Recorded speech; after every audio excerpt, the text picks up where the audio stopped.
છે સવારના 9 વાગે અને અત્યારે સોનમાર્ગ અને શ્રીનગર તરફ અત્યારે જઈ રહ્યા છીએ. તો અહીંયા નાસ્તો કરશું અને મેડિકલ કેમ્પમાંથી દવા પણ લેવાની છે. ઉધરસ બહુ થઈ ગઈ છે એટલે ત્યાંથી આગળનો સફર શરૂ રાખશું.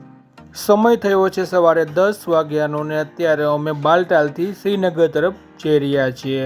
તો વચ્ચે સોનમાર્ગ પણ આવવાનું છે ને તેના વિશે પણ તમને માહિતી આપવાના છીએ. દર્શક મિત્રો, અત્યારે વાગ્યા છે 10:30 પોણા 11 જેવું થયું છે અને અહીંયા સોનમાર્ગ અત્યારે પહોંચી ગયા છીએ. આ સોનમાર્ગની વાદી છે, જોઈ શકો છો. પાછળ જે બરફનો ડુંગરો છે ત્યાં જવું હોય તો અહીંયા 1350 રૂપિયા ઘોડાના લે છે. ઘોડામાંથી આપણને ત્યાં ગ્લેશિયર પાસે લઈ જાય છે, પણ આપણી પાસે એટલો ટાઈમ નથી એટલા માટે આપણે સ્પેશિયલી ખાલી અહીંયા ફોટા પાડશું 5 મિનિટ અને આગળ જતા રહીશું. તો અહીંની વાદી તમે જોઈ લો, મસ્ત વાદી છે. ચારે તરફ ગ્લેશિયર અહીંયા સોનમાર્ગમાં થોડોક આગળ છે, જોઈ શકો છો. પાછળના ભાગમાં તમે જોઈ શકો છો ત્યાં ગ્લેશિયર છે અને ઘોડામાં 1350 રૂપિયા લે. વાઇઝ અલગ અલગ ભાવ હોય છે. અત્યારે આઉટ સિઝન છે એટલે 1350 છે અને નકર 2700 થી 2800 જેવું અહીંથી લે છે.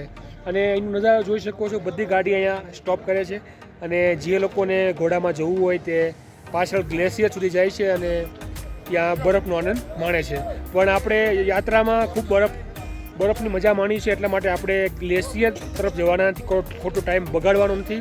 શ્રીનગરમાં રાત્રે પૂગી જવાનું છે અને શ્રીનગરમાં જે ફરવાલાયક સ્થળ છે તે આપણે લેવાના છે. આ અમારી ગાડી છે, જોઈ શકો છો, ટાવેરા 8 સીટર. અને અહીંયા ચારે તરફ વાદી છે, જોઈ શકો છો. અહીંયા ટેક્સી સ્ટેન્ડ છે, અહીંયાથી બધી જે ગાડી હોય તે ઊભી રહી છે. અને અહીંયા હોટલ પણ છે. હોટલનો ભાવ ખૂબ વધારે છે, 2500 થી 3000 5000 સુધી ભાવ હોય છે. આ પૂરું સોનમાર્ગ કેવા મિત્રો. અત્યારે અહીંયા સોનમાર્ગ આપણે સ્ટોપ કરેલું છે અને આપણી સાથે યોગેશલાલ છે. યોગેશલાલ, શું કહેશો આ સોનમાર્ગની વાદી વિશે? સોનમાર્ગ તો એકદમ મસ્ત જગ્યા છે. સામે આખા બરફના પહાડો છે અને થોડું દૂર છે તો ઘોડે સવારી કરીને ત્યાં સુધી લઈ જાય એવી સુવિધા છે, પણ અમારી પાસે એટલો બધો ટાઈમ નથી. આગળ હજી અમારે બધા પોઈન્ટ લેવા છે તો ત્યાં 3-4 કલાકનો ટાઈમ ખોટી થાય એવું છે તો અમે આગળ જવાના નથી. પણ જ્યારે જાન્યુઆરી ફેબ્રુઆરી હોય ત્યારે અમે જ્યાં જગ્યા પર ઊભા છીએ ને ત્યાં સુધી બરફ હોય છે, અહીંયાના લોકોનું કહેવાનું છે. તો જ્યારે પણ આવો તો જાન્યુઆરી ફેબ્રુઆરીમાં આનો પ્રોગ્રામ બનાવજો તો વધારે મજા આવે. તો દર્શક મિત્રો, ખૂબ જ મસ્ત વાદી છે, જોઈ શકો છો. પાછળના ભાગમાં, અહીંયા આગળના ભાગમાં કંઈ બરફ નથી દેખાતો, પણ પાછળ જે વાદી જોઈ શકો છો મસ્ત બરફ છે.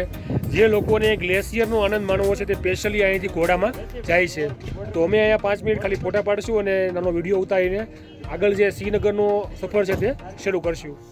તો સોનમાર્ગની મસ્ત વાદી જોઈને અત્યારે આપણે શ્રીનગર તરફ જઈ રહ્યા છીએ. તો સોનમાર્ગથી શ્રીનગર 80 કિલોમીટરના અંતરે આવ્યું છે અને બજરંગી ભાઈજાન જે મૂવી આવ્યું હતું તેનું શૂટિંગ પણ સોનમાર્ગમાં કરવામાં આવ્યું હતું. તો સોનમાર્ગમાં બજરંગી ભાઈજાનના ઘણા સીન અહીંયા જગ્યાએ શૂટ થયા હતા. કાશ્મીરમાં તમે ગમે તે જગ્યાએ જાઓ ત્યાં ઇન્ડિયન આર્મી તમને જોવા મળશે તમારી સિક્યુરિટી માટે. તો સિક્યુરિટીના લિહાઝમાં તમે બેફિકર થઈને પૂરું કાશ્મીર ફરી શકો છો. સોનમાર્ગથી અત્યારે શ્રીનગર આપણે જઈ રહ્યા છીએ. શ્રીનગરમાં સોનમાર્ગથી આપણે નીકળી ગયા છીએ અને શ્રીનગર તરફ જઈ રહ્યા છીએ. અને શ્રીનગરમાં પણ મુઘલ ગાર્ડન છે, ડલ લેક છે અને શંકરાચાર્યનું જે પ્રાચીન મંદિર છે ત્યાં પણ આપણે જવાના છીએ.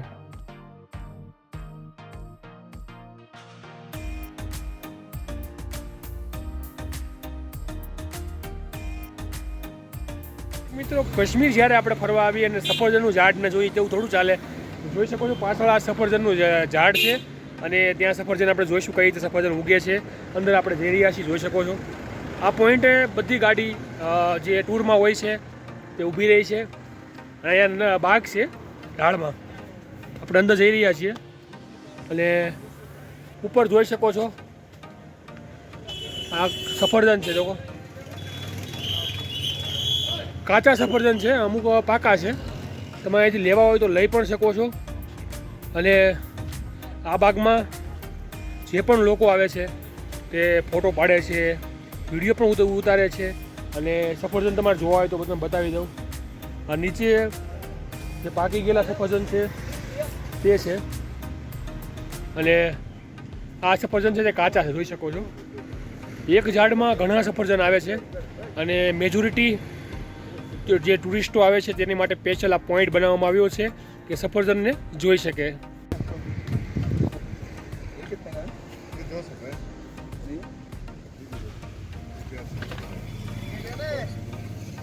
क्या है एप्पल का?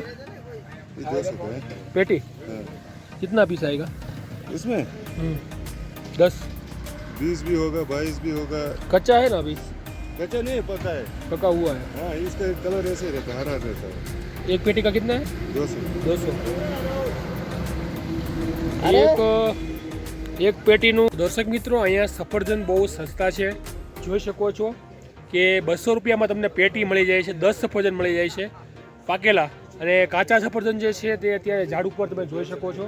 અને સ્પેશિયલી જ્યારે ટુરિસ્ટો આ જગ્યાએ આવતા હોય તો સફરજનમાં ઝાડ પાસે ફોટા જરૂર પડાવે છે. અને આ જગ્યા ઉપર સફરજન બહુ સસ્તા મળે છે, કેમ કે અહીંયા સફરજનની ખેતી કરવામાં આવે છે. તો સ્પેશિયલ આ પોઈન્ટ ઉપર ગાડી અત્યારે ઊભી રાખી છે, અને જોઈ શકો છો મસ્ત સફરજન છે, જોઈ શકો છો. ચારે તરફ આ બાગ છે, તમે જોઈ શકો, સફરજનના બાગ જોઈ શકો છો. દૂર દૂરથી જે ટુરિસ્ટો આવે તે જરૂર આ જગ્યાએ વિડીયો અને ફોટોગ્રાફી કરે છે. कौन सा दवाई अलग अलग लगाता है इधर? यहाँ केमिकल है ना, अलग अलग होता है. हेलो, टच नहीं करना इसके साथ. દર્શક મિત્રો, સફરજનને ટચ નહીં કરવાનું, આ દવા લગાવે છે કેમ કે આમાં કીડા ન પડે એટલા માટે. જો આ ડલ લેક છે,